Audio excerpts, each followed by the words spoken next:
about. Okay, we are recording, and so I can start. So first of all, the most important thing, well, not the most important thing, but one of the most important things is I want to thank the Jarvis and Constance Doctorow Family Foundation for sponsoring not this just this event, but the whole commissioning that we've been doing. So let me start off with a bit of an introduction to the whole project, to this video. So the commission to Celisse was offered in September 2020.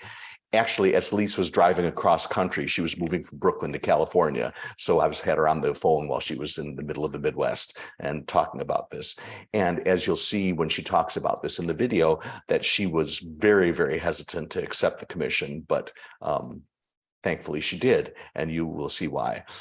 This is the second commission in the series that Catapult Opera started as an opportunity to support creators who suddenly were without gigs and income for a totally unknown period of time. There was great despondency in the entire music industry and fear as well. So the first commission in the series was called The Glitch, and it's by Nico Muley and Greg Pierce. So after that first commission, which is terrific, I decided to pivot my goal to explore pathways to the future for opera by exploring the lines of intersection between popular music genres and opera. So I had this idea that by somehow finding the intersection between popular music and opera, that we could further the cause of opera in the world and also expand the horizons of people formerly unused to opera. So I think this piece, as you will see, can really accomplish this. So I pivoted the goal to explore the pathways for the future of opera specifically by exploring the lines of intersection between popular music genres of all different sorts and opera. So having randomly encountered Celisse's music on Facebook, of all things, I was just clicking things that people are posting. I knew that she would be the perfect person to inaugurate this exploration. Her music, as you will hear, if you don't know it already, and though many of you probably do, her music is totally direct, wildly expressive, and incredibly vital. So to me, what we will be hearing tonight is an absolute work of genius. And at all times, it reminds me, it has the same attributes as the greatest of opera composers, of Verdi, Puccini. It's just so immediate and emotionally available and direct. So as an introduction to and I will repeat some of this too, each scene that we will be hearing later begins with a brief news clip collage from the period, which was the height of the pandemic, the lockdown itself, and its environs. So when Celisse, we're going to start with the teaser video about the making of this opera. But please note that Celisse wrote all the lyrics and is performing all of the instruments herself and is singing the parts of all three women. I don't know anyone else who can do that. It's just, she's an extraordinarily gifted woman, and I'm so thankful that she shares it. So I'm going to share my screen so we can all watch this together. Share sound. Share. Okay. Want this page and full screen. Okay. Let's see if I can minimize these. Good.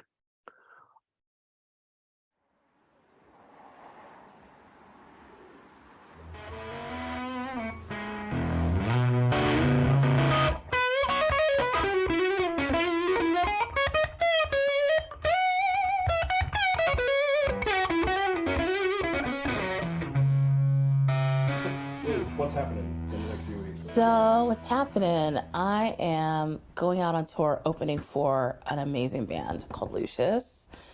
They are touring their new record called Second.At, and I'm opening for them at the Beacon in New York and Ryman in Nashville and just like a bunch of really amazing places. But I'm a little stressed because our drummer has dropped out last minute. So we're trying to find somebody for that. But I'm gonna believe that everything happens the way that it needs to, and the right perfect option is gonna present itself. There is going to be so much joy when it's time to play music. It's exciting to be at this stage, and it's also hard. It's also very hard. But yeah.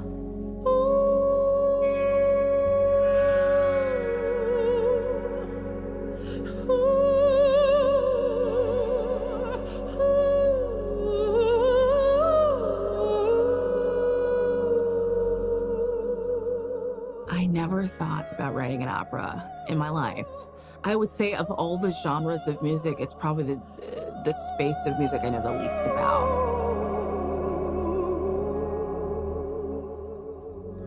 I've always grown up admiring opera music, certainly, and classical music. I grew up playing classical piano. That's like my first kind of instrument. But if I think about what's the kind of opera I want to see, what are the sounds that I want to hear in this space? Why is it that I have been to operas before, and where there are aspects of me that can very much appreciate it musically, it also can feel very narrow and feel like it's been developed for a very specific group of people. It doesn't necessarily feel like the most welcoming and accessible thing.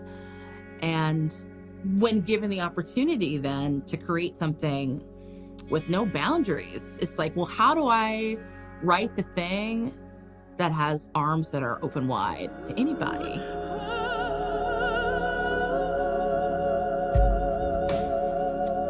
Please pay attention. Stay home, save lives.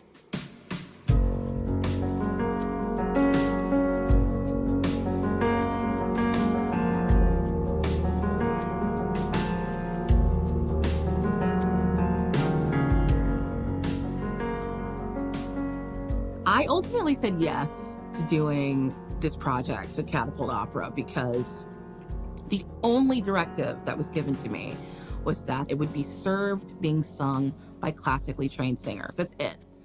Sonically, it could be anything. I could use any sound. I could literally write anything.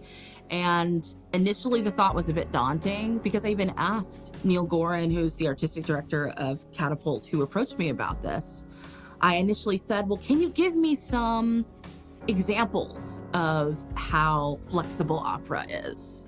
And, his response was like, I don't want to do that because I don't want to put something into your mind that tells you, oh, it's this or it's that. He's like, it's whatever it is to you. And I'm so grateful. I'm so grateful that he approached me in that way because it really did make me think like, well, what is opera? What's opera to me?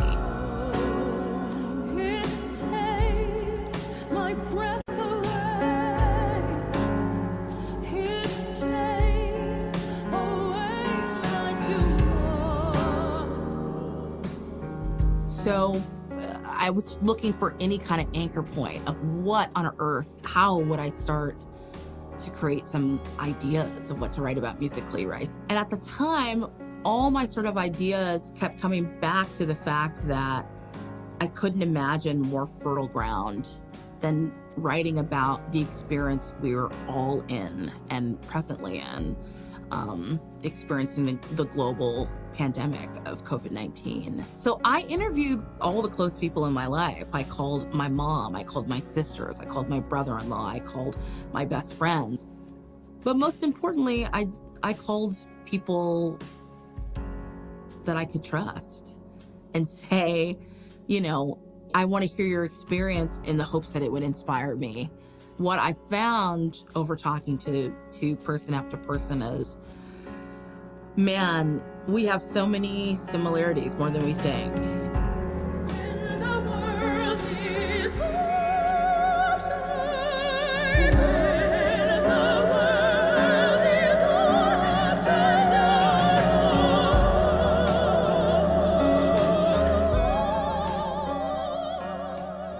I pulled out my bins of pedals, all the guitars, everything that could make a sound. It literally was here in this living room where we're talking right now. And I just kept everything rolling and I would just start playing on things. No particular idea about what it is. I'm like, let me find a sound that seems to resonate. And I landed on a synth sound that felt quite ominous to me. And once I got that in, I was kind of off to the races.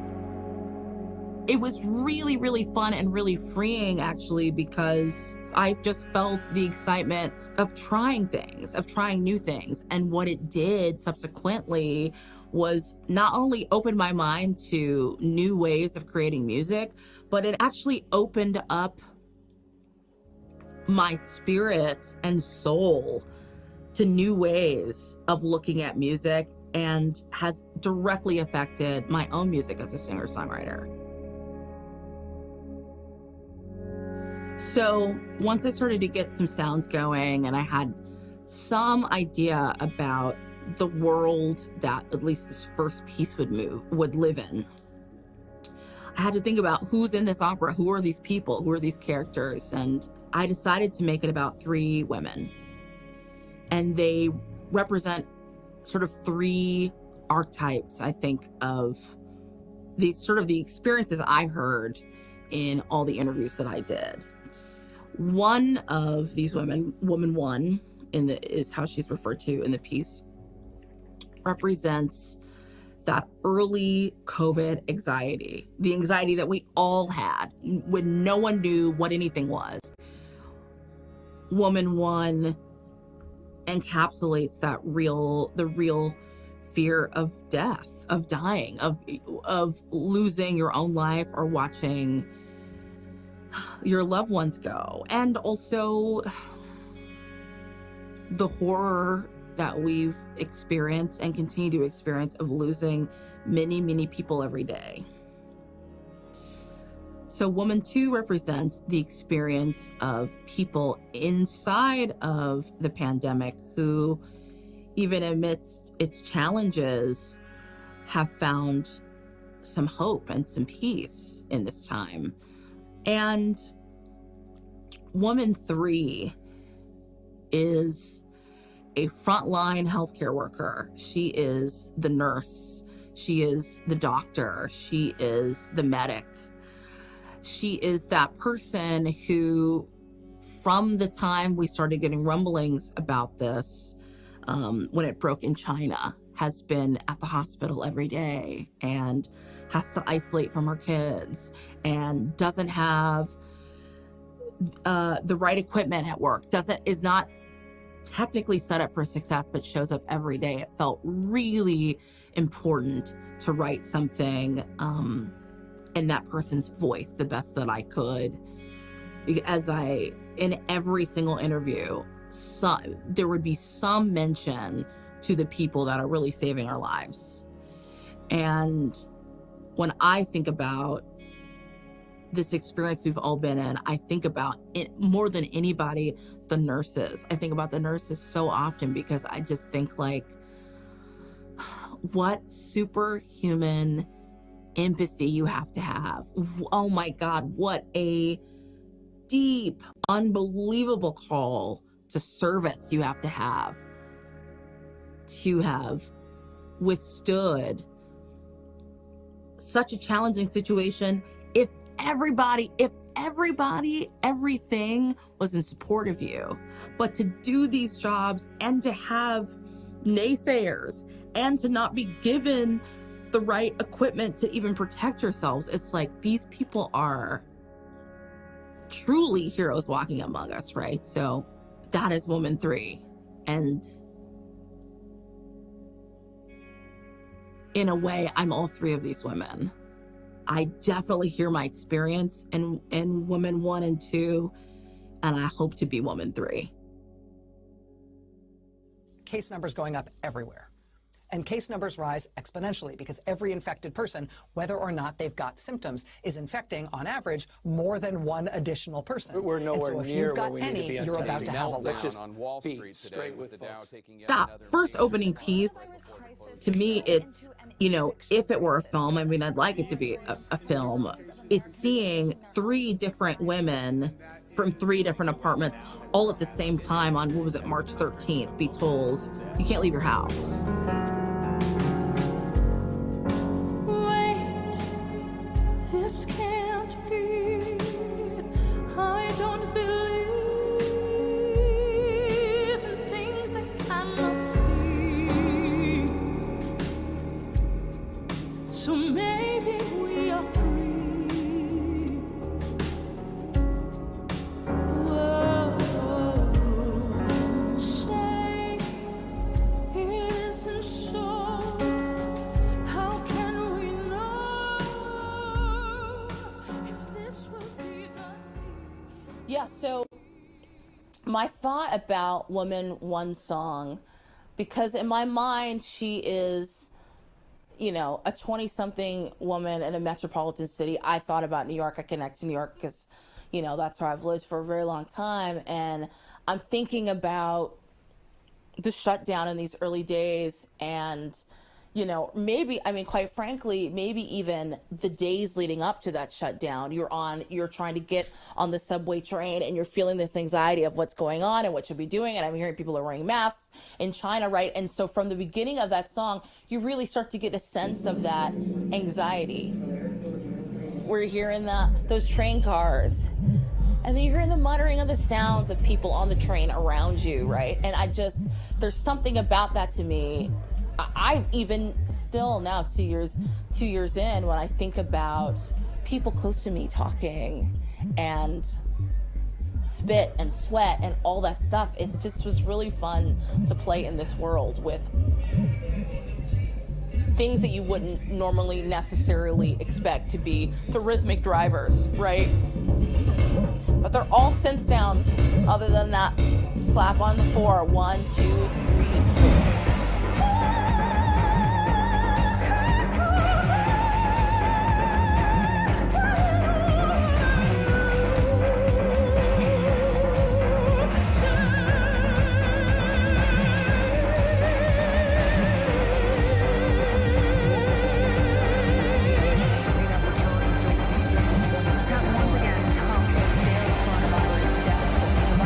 There's no clear timing.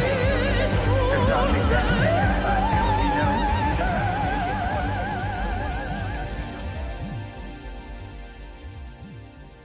This song for Woman 3, I wanted something that had a lot of attitude. And in thinking about that, I'm like, what is the vibe I want for this woman? And I want something with a lot of attitude. And there's nothing like drums and a synth bass to really lean into.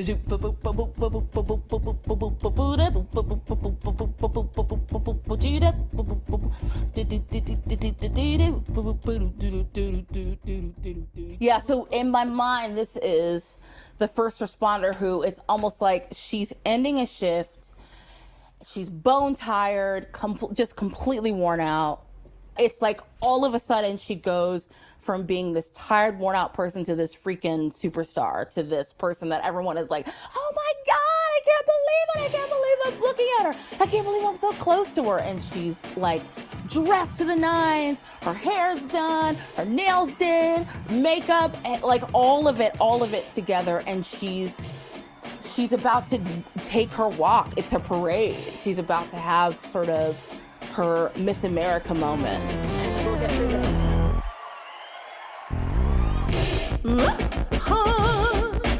I am the one who heals you from the pain.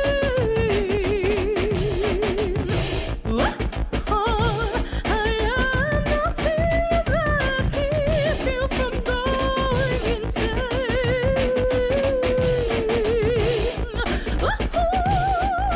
Clap and cheer when you think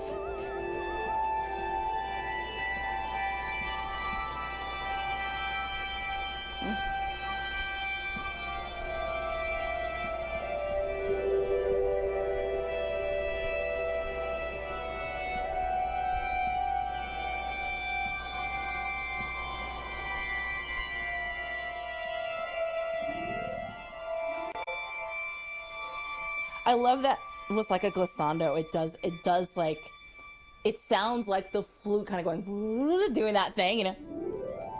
You know what I mean? It's crazy.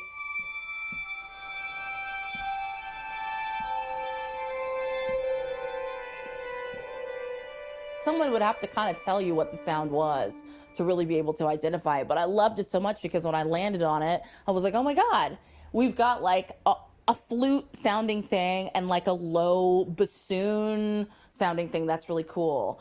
In my mind, when I started playing, I started thinking about, from a technical perspective, how it always feels like in classical music, especially when there are these instrumental movements, there feels like there's a kind of call and response between sections. There's this section that does this, and then these people that sort of answer in this way, and this thing that does this, and this thing that answers in that way. And you know what this whole section represents to me is the beauty that happened to our earth when we all were inside for a couple of months. What happened to nature is astounding when all the cars were parked, when we weren't littering on the streets. Like, it's bananas, right? So there's something that's playful about this section of music to me as well, because it's almost like by human beings taking this rest, it allowed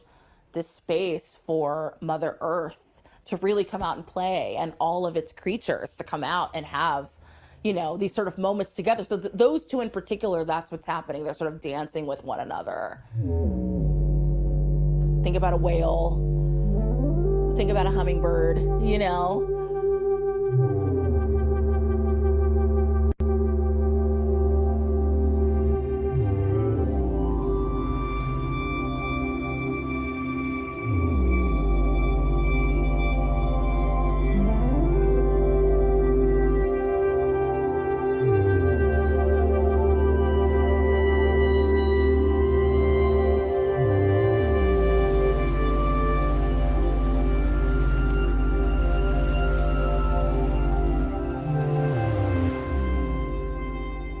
Even the people that expressed sort of the most sadness or challenge inside of this experience of a global pandemic, there still was this acknowledgement of how there was some kind of gift and having that time to be quiet, having a quieting of the world, a quieting of responsibilities, a quieting of all of it.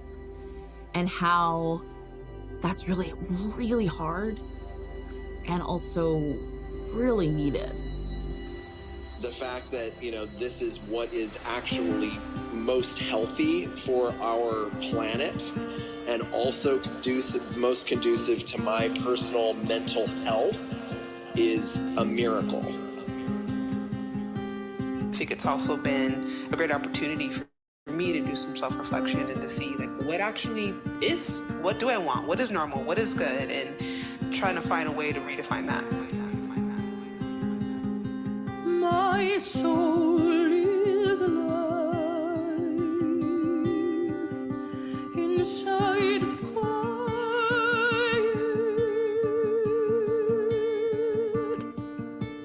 I thought that I would die,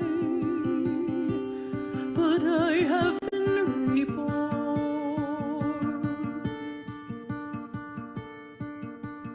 I felt like I was healed in those conversations because it made me feel less alone. And it made me feel like we're all going to be okay. Because if we all have the language to say the experience that we're having together, and that means we can talk to our neighbor and say, are you feeling this way too? And in that community, even with one other person, that could be the thing that gives you the strength and the hope to get through another day. My hope in terms of who these women would be that would play these roles in any iteration this piece happens. I'm interested in 3 distinctly different experiences. And I don't actually know what that looks like in the opera world. I don't know how much representation there is in queerness in transness. From the opera that I've seen, there's usually a long list of really talented white men and women, and then a much shorter list of Black and brown men and women. I certainly am not a historian of opera music, of classical music in this way, so I hope that I'm just not aware of all of these like hugely beautifully produced works. But tell me about these works that are centered around queer performers, non-binary performers, trans performers. Tell me the stories on opera stages that are modern, that are literally of the times. What is this thing where we're so locked into the idea of these classics, which is beautiful and wonderful, but something that people don't consider is who told us they were classics? Where are the new writers? Where are the new voices? Where are the perspectives of people who understand where we're coming from, but also know where we're going? That's the most interesting thing to me. And opera needs that. I think of any genre of music, this is the space that is ripe and ready for change.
Well, I hope you agree that that's just stunning. I just think it's just about the perfect trailer for anything, because it makes me want to hear everything that's coming up, and what's coming up will not disappoint, I promise.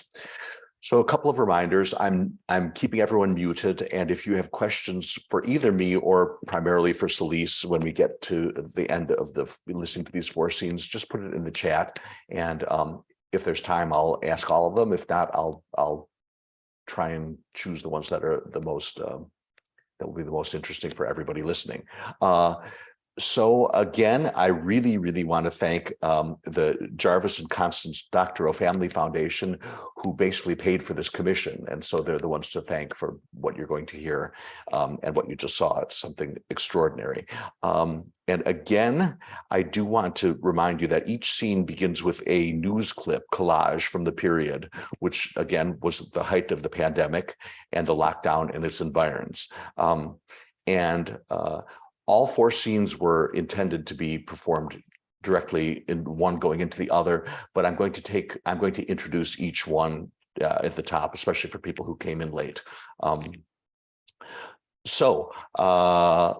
Let's get on with it. Again, I want to remind you that each scene was not only composed by Celisse, but she wrote the lyrics, she's singing all the parts, and she's playing all of the instruments. She's just an extraordinary artist.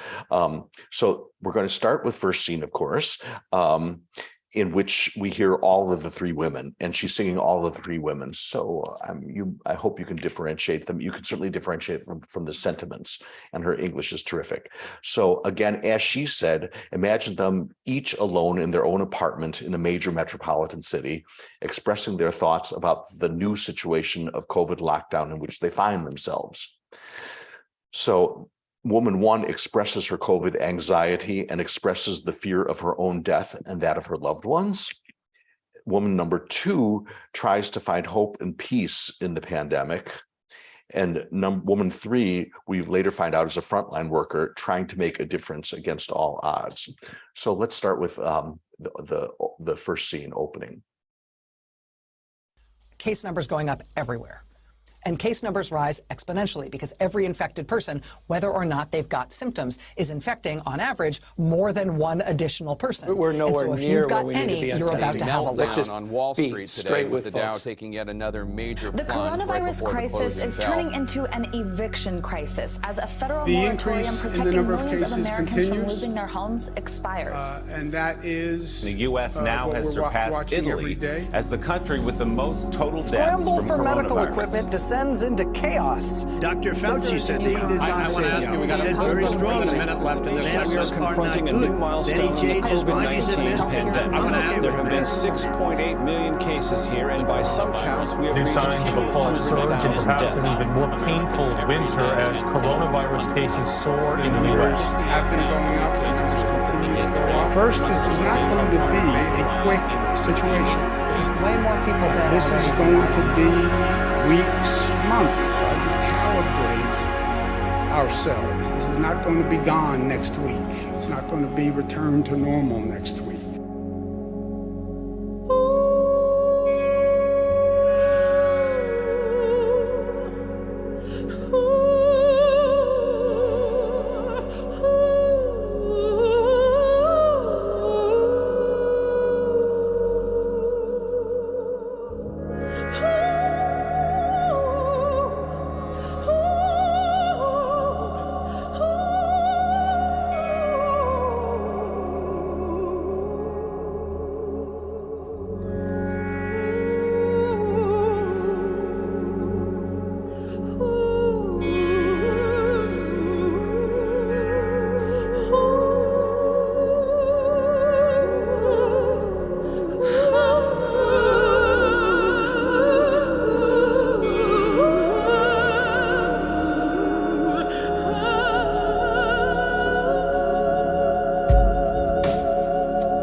Please pay attention.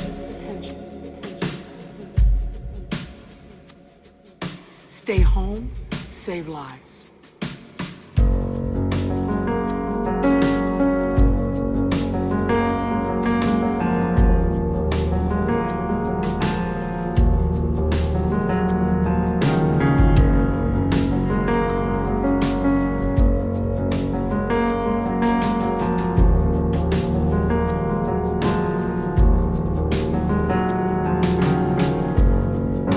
Wait, this can't be.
I don't know about you. I find that so exquisite and moving.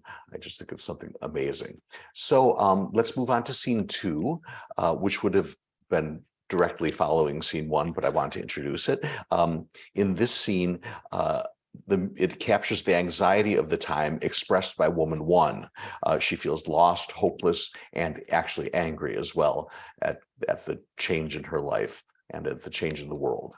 So let's listen to this one. Again, of course, it's Celisse singing and playing everything. She's just so amazing.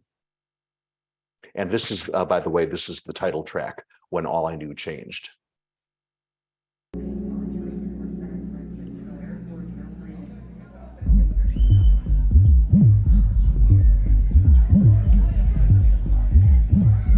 When you remove the social aspect of life, you really, like, it can create like a coldness deep inside, and the isolation has, for me, been depressing sometimes. So that aspect of it has been difficult. How can this divide us? This should bring us together. No one really had any answers, no guidebook to managing a pandemic. I think every single person I know had a lot of stress and anxiety, just not having the answers to situations, like not knowing what's going to happen, not knowing. I never really thought that I needed to socialize, consistently. And now that I don't have it as an introvert and someone that's extremely introverted, I feel like even in my introvertedness, I still.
isn't that amazing? It's just, to me, the emotional nakedness of this music is like the greatest of all classical music too. It's just something that it surpasses boundaries. I think it's so extraordinary.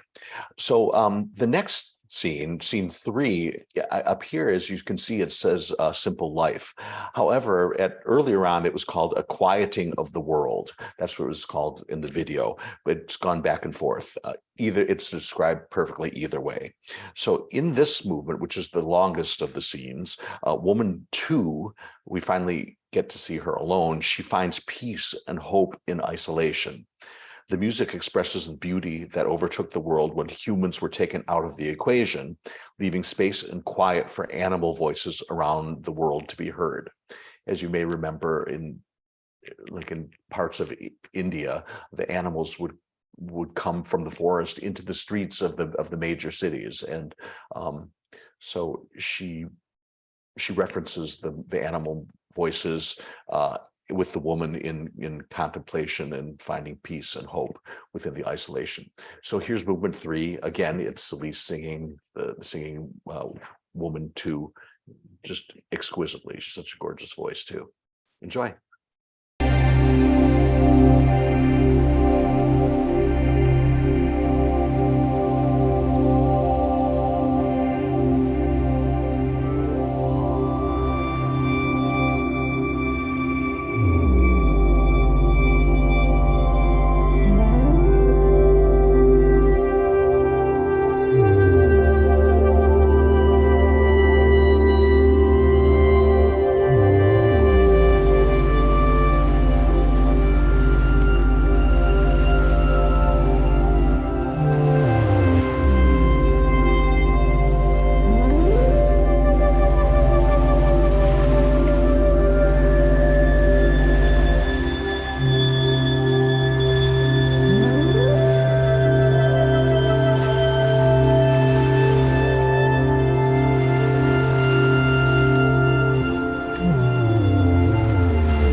That, this is what is actually most healthy for our planet and also most conducive to my personal mental health is a miracle. I think it's also been a great opportunity for me to do some self-reflection and to see what actually is, what do I want, what is normal, what is good, and trying to find a way to redefine that. My soul is alive inside the quiet.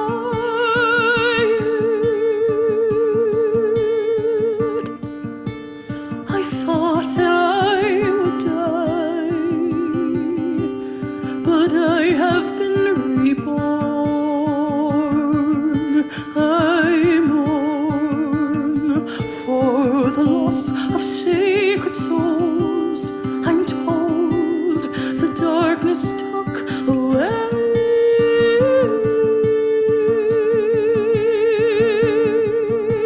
But even despite what I see, I found my own world of beauty.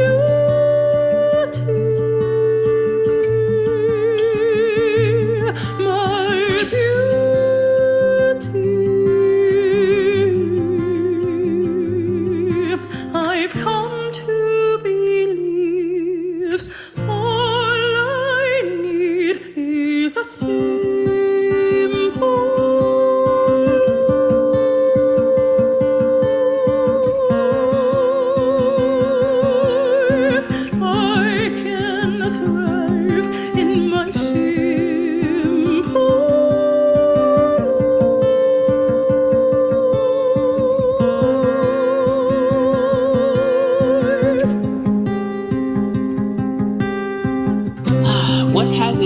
inspired me has been the ability to get to know self better.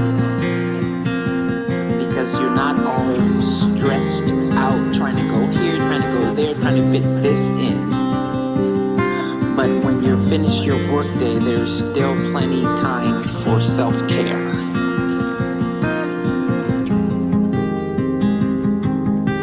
My heart is open wide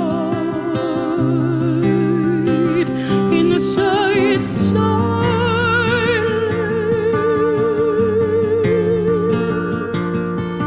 I found a sense of pride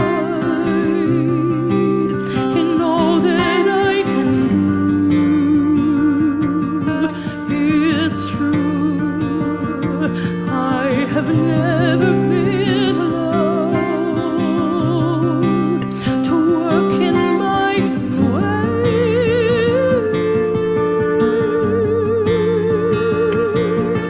But now with the freedom to keep my life small, I finally feel I can conquer it all.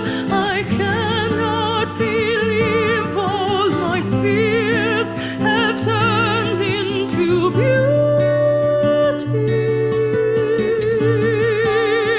So much beauty.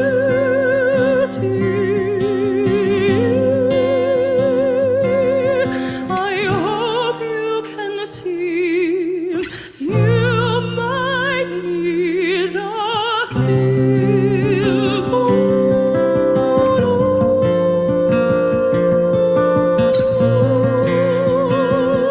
life. You can thrive in this simple life. I can live my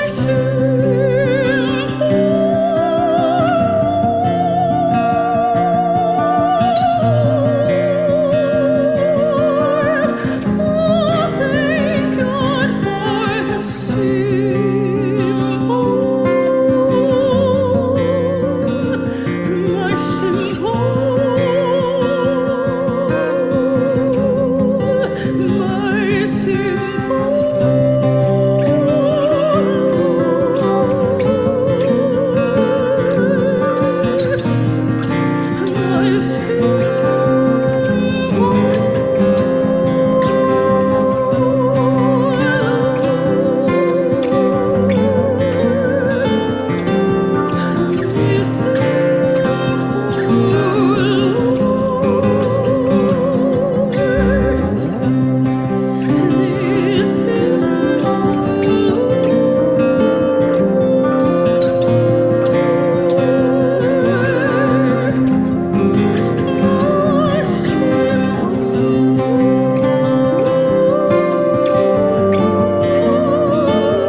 my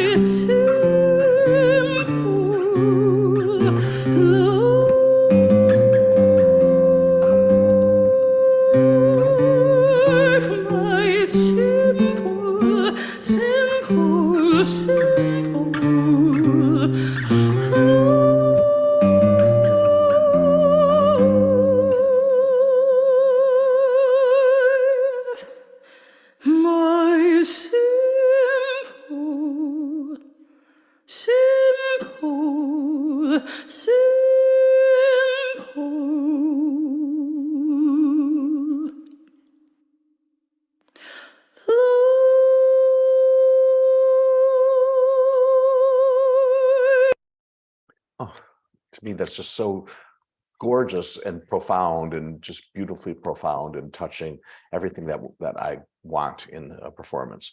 So exquisite. So let's move on for a big contrast to the final scene, scene 4, which she titled Believe in Me. And this is woman 3, who's a frontline healthcare worker at the end of her shift, proudly preparing herself for her victory walk, her victory march.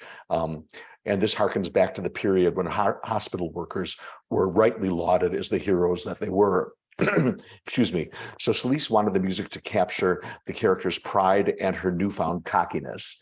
What's so wonderful is that each of the characters has music that specifically is different from each of the other characters. She really characterizes the person by their music, as you can hear and have heard. Each of the moods are so vastly different. So let's hear the final scene that we have, Believe in Me.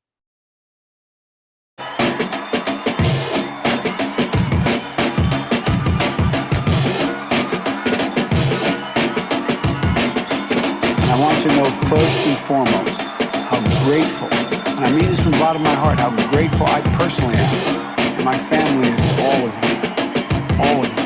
You've done so damn much. And I want to thank you, and as president, I'm going to fight as hard as I can, as hard as you're fighting for your community. She just focuses all of her, frustrations and everything just on helping her patients and helping people in the hospital. More than 100 cars lined up today to say thank you to our frontline heroes in 80 hospitals today. We think it's important, people on the front lines are showing our support, and we're grateful for them. Hang in there. We support you, and we'll get through this.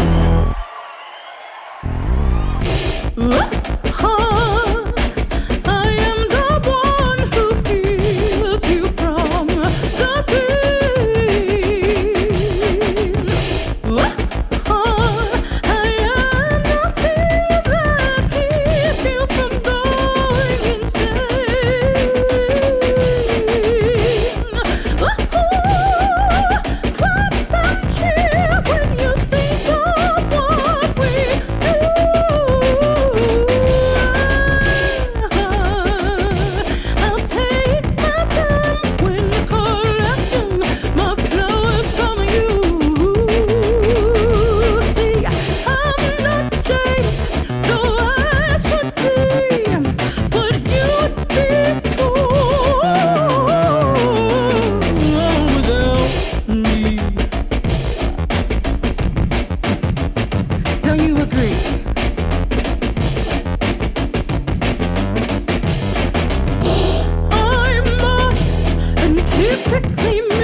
it's hard to not dance with that. So if I can, let's hope I can get this tech aspect working properly. I'm going to hopefully close the share screen, and hopefully, here we go, good.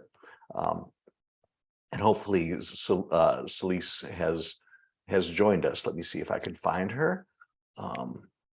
Here she is. So I will ask her to unmute, and hopefully she will.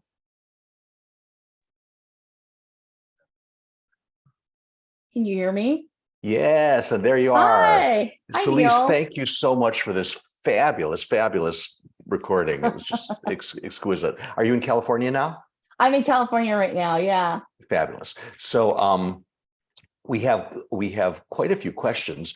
It looks like 15 people have put in questions in the chat, but I'd like to start with a couple of my own, if you don't mind.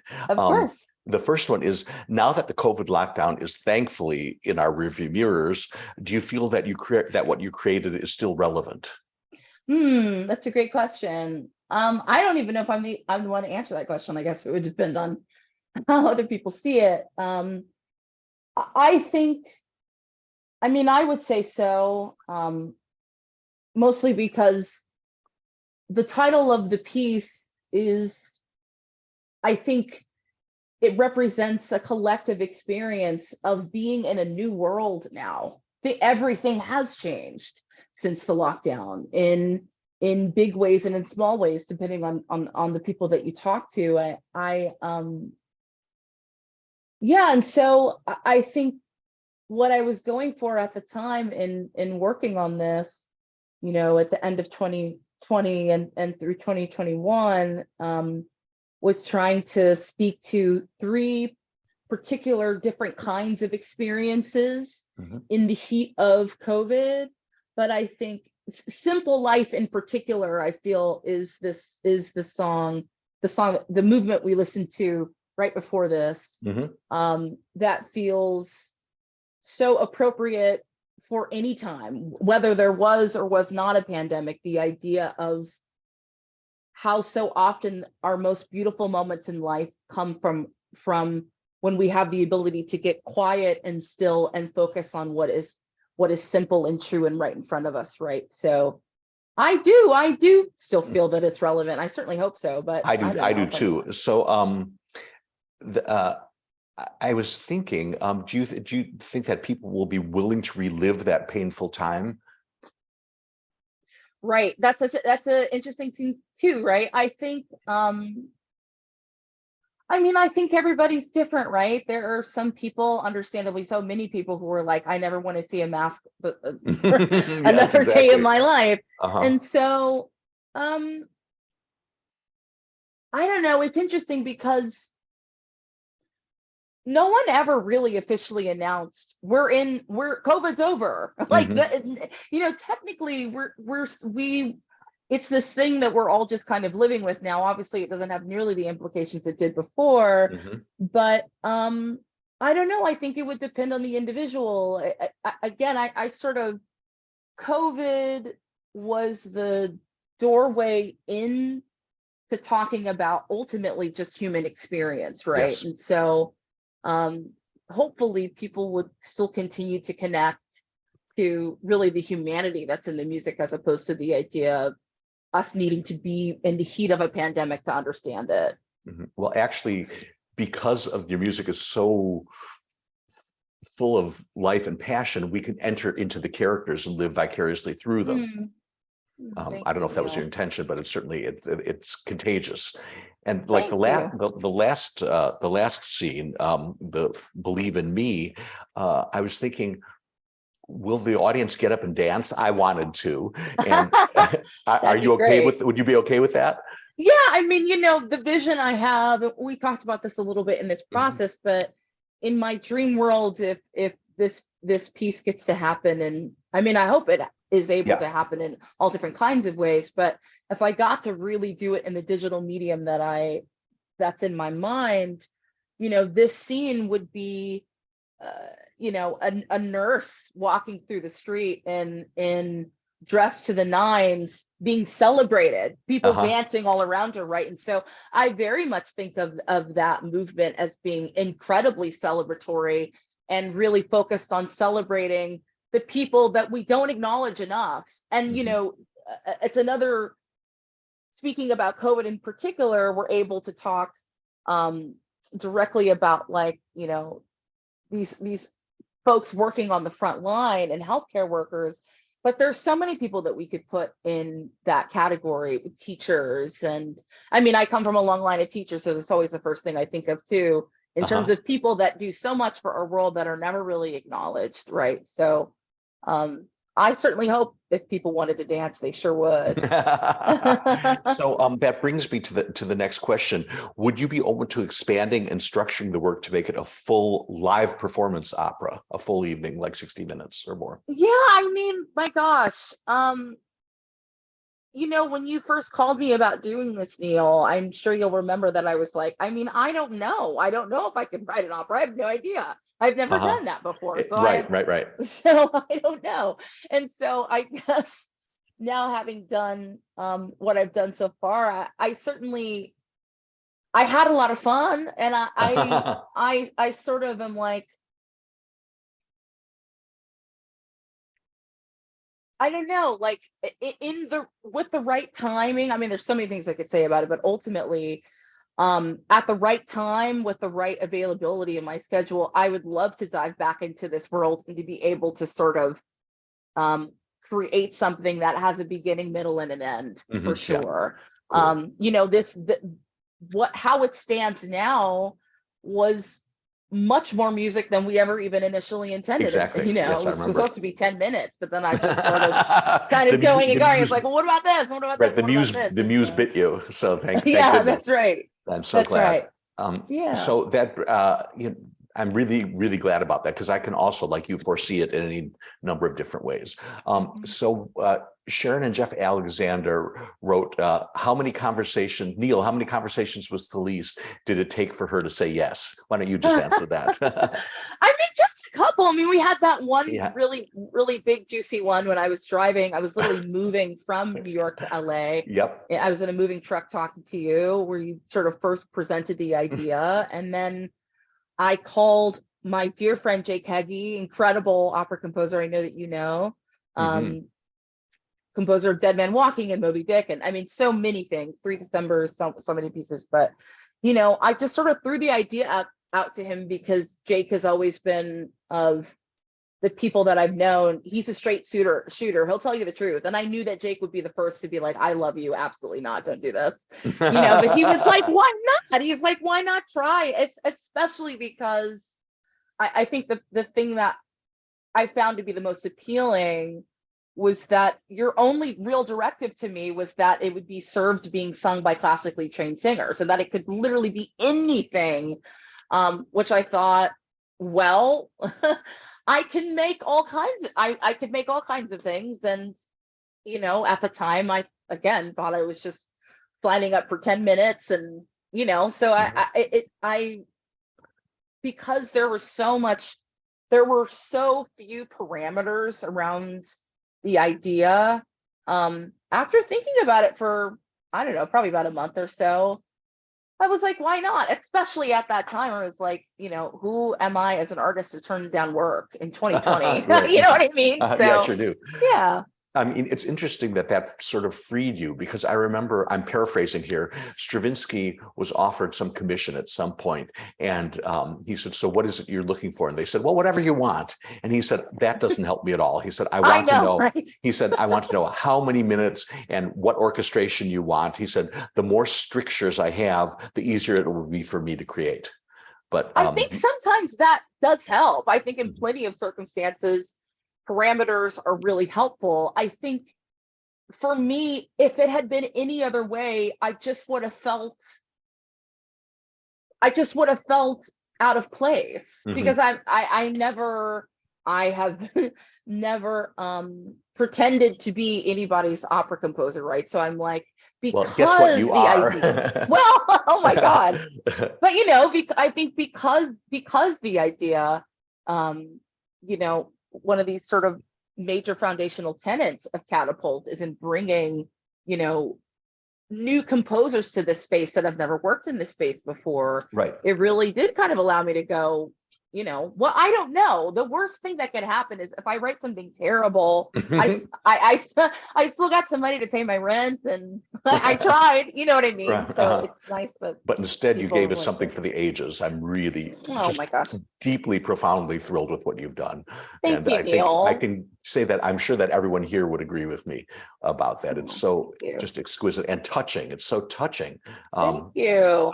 So let me just read a few of these things. Most of them are just comments, like from June Ballinger. Neal, this is extraordinary. Celisse singing all the roles really captures the isolation from community, the loneliness, regardless of optimism and hope.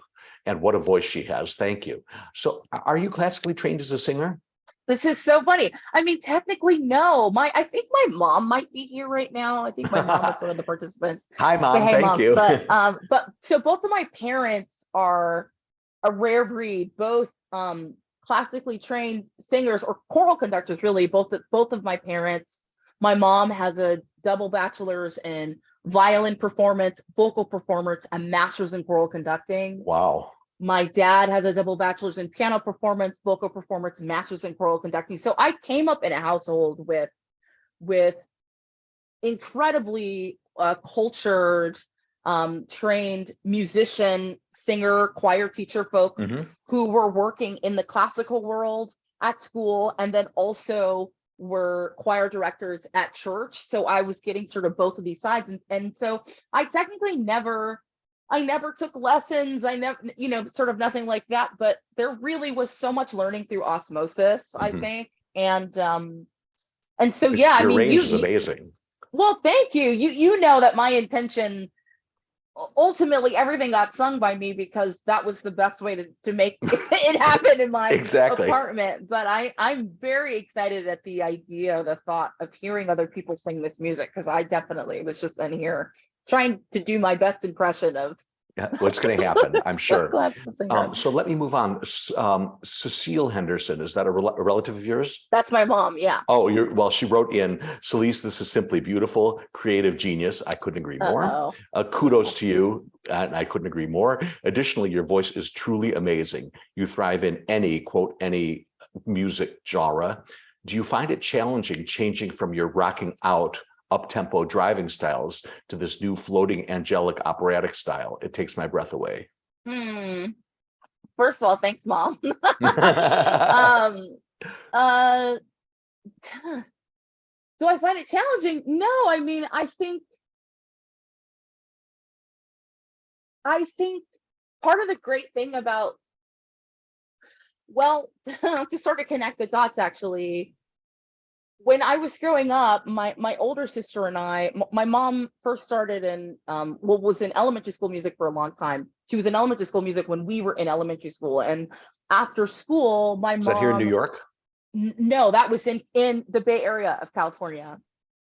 And at the time, after school, my mom would usually have 45 minutes to an hour worth of stuff to do after school. And so she would give my older sister and I, she would send us into a practice room with various instruments each day, and beginner books, right? So one day it'd be like, okay, I have the tuba and my sister has a clarinet, and we'd sight read hot cross buns. I mean, very basic music, but there was just this sort of energy around play with music, I think, that came from that my earliest of ages. And so if I go all the way to now, I think, again, if the idea around this commission had a lot more parameters, had some expectation that I was going to create a thing that's like all these other things, then yes, I would have felt so many constraints, because I would have felt like I was feeling around in the dark. But ultimately, and we talked a little bit about this, Neal, when I kept sort of thinking about well, what is opera? What is an opera? Ultimately, like playing around with what that medium is. I don't know. It actually really just sort of opened the doors to doing all different kinds of things. And I just thought, again, if I turn this into you, and you, Neal, are like, oh no, we can never, there's something we can do with this. Well, again, it's like I sort of I've tried to create something from my perspective, and maybe it's not the right thing, but it's the thing that feels true to me. And so I don't know. I would think, venture to say that you've created something that's universal. That's nice. That's nice to hear. But I think it's really true because I find it so touching after having heard this 100 times. I can't wait to hear it the 101st. So, thank you. So it's really something extraordinary. Thank you, Neal. I think you did answer your mom's question. Let me just read a few more of these. June Ballinger wrote, "The music is brilliant. The woman is extraordinary. I'm quite blown away," for sure. Nancy, she didn't give a last name. Celisse, "This is incredibly moving and beautiful. So glad to hear you this way." Thank you. Fidel Fulkerson, "Amazing music and gorgeous voice." It's true. Michelle Nibs, "Cecile, you are truly an amazing talent. Thank you for sharing this different chapter with us." So presumably some of these people are your fans from the other walks of your life. Sure. So Donald Mitchell, "Brava, thank you for making and sharing your wonderful and meaningful art. Best wishes from Toronto. I hope you find many opportunities to come to Canada." Regarding that's Jamie wrote, "Regarding the questions to Celisse about relevance in a post-lockdown world, timing-wise, we're just barely entering the point of history where we can start processing what COVID has meant for society." Yes. Right. My experience of listening to this body of work just now is that it revealed itself as a tool for bringing me right back into the lived sense of the early days of the pandemic. I found myself exploring the full scale of what I experienced over the past 3 years, the fear and isolation, the hope, the major life changes. And then he wrote, "Member of the Great Resignation," right here, a former prosecutor in Los Angeles. Wow. "The tightening of social circles, the evaluation of what's really important," you did capture that, "and ongoing strain of the healthcare system." I mean, you did capture all of this. And so thank you. Was that Mr. Mitchell? No, thank you, Jamie. That's really terrific. Thank you for saying that, Jamie. Wasn't that beautiful? Yeah. Here, Kendall Edwards wrote, "Celisse, which song was the most challenging to write and why?" Oh my God, by far the opening, because I was like, what the hell am I going to do? What am I going to do? How do I write an opera? How do I write an opera in my living room? How do I write an opera in my living room that I will be proud of? Like, how do I do this? And so I feel like once I got to the idea of wanting to write something about COVID, which ultimately just felt like the most fertile ground of anything to write about, because it was literally the experience I and everyone else is living in, and then had the idea to start doing these interviews. Basically, the interviews are what really kind of just got my mind thinking in terms of the world that all of this could live in. And but sort of having an opening number that really felt like it not only it set the scene for the kind of piece that it was going to be, that it introduced these 3 women to us, that it felt sort of sweeping in some kind of way, because that's what I think of when I think of opera. In some way, there is some kind of melodic element that takes you away. Like, trying to accomplish all of that. I mean, for the first time in my life, doing something like this was a challenge, but it was an exciting challenge again, because part of what was so fun for me about making this project is that it was a time in my life with all of us where I really had the ability to have a single-minded focus. I didn't have a million other things going on. So I really could take a full day and just think and just journal and try a bunch of different things. And it was so amazing. So yeah, the opening was probably the hardest. Had you considered putting it at the end? What is presently the opening?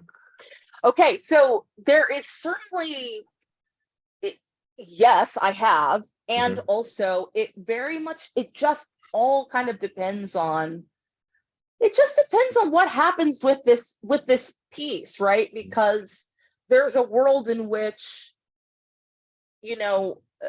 like if I were to essentially try to wrap this thing up around where we are now at, like, I think it's 25 minutes or so, or almost 30 minutes of music or something. 30, then there would be a closing montage that would absolutely take us back the central sort of melodic themes of the opening with some pieces, melodic pieces from the other things that we've heard would be the general idea. A real finale.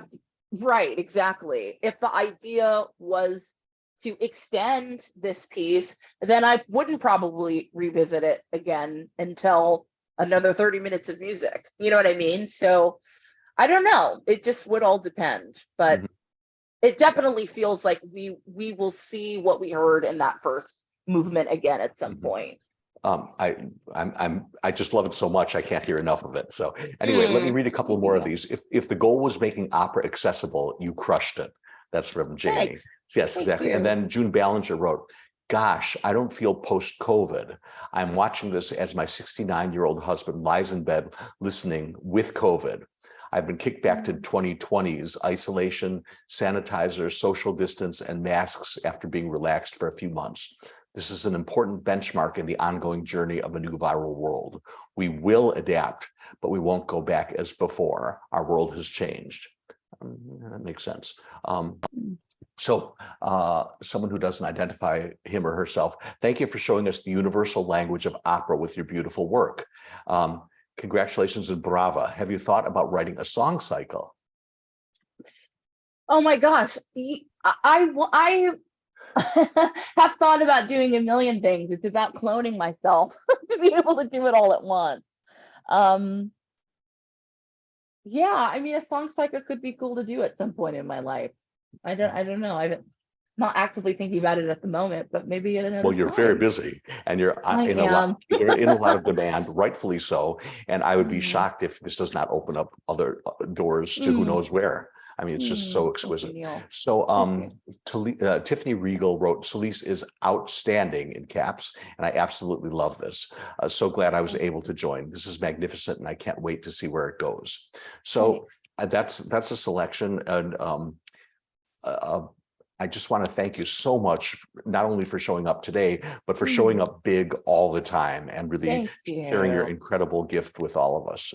What you've done is Thank you, Neal. Thank you for asking me to do this. I mean, it's not something I ever would have tried to do on my own, and you're approaching me really. It opened a door to a different kind of way to create, which feels really exciting to me. So do you feel it's affected your other music making? It absolutely has, actually. It really has, because it's really I think, like, yeah, again, because there were no rules in this. I felt a certain sense of freedom, quite frankly, in creating this music I hadn't really felt in a really long time. And it's been sort of this welcome reminder of needing to bring that energy into my own music and my own sort of solo music projects. Like, am I approaching this with that same sense of freedom, or am I approaching this thinking about all of this? Well, what's happening right now sonically in music, and what kind of messaging do I? And there's room for all of that, but like holding a space to let something come true that is completely like just pure and authentic, and without judgment, I think is such a valuable thing, right? So are you more letting the muse sort of speak to you? Yes, I definitely, very much so since this project. I'm so glad, and I loved your concert at Tully, by the way, the other day. I got your email. I'm sorry that we didn't connect. I didn't even realize that you were there till after the fact. Well, it was really a wonderful experience for me, and just to see you, the way you communicate in person, it's so infectious. It's just, thank you, Neal. I mean, you're really one of the greats, and it's an honor to know you. And thank you so much. And I've taken up too much of your time. And no, it's all good. Thank you. Thank you so much for everything. And thank you everyone for showing up. And you can see more of this on, you can just see the repeat of all of this music at catapultopera.org. And then I'll also be posting this party too in a few weeks. Thank you so much, everybody. Good night. Thank you. Thank you.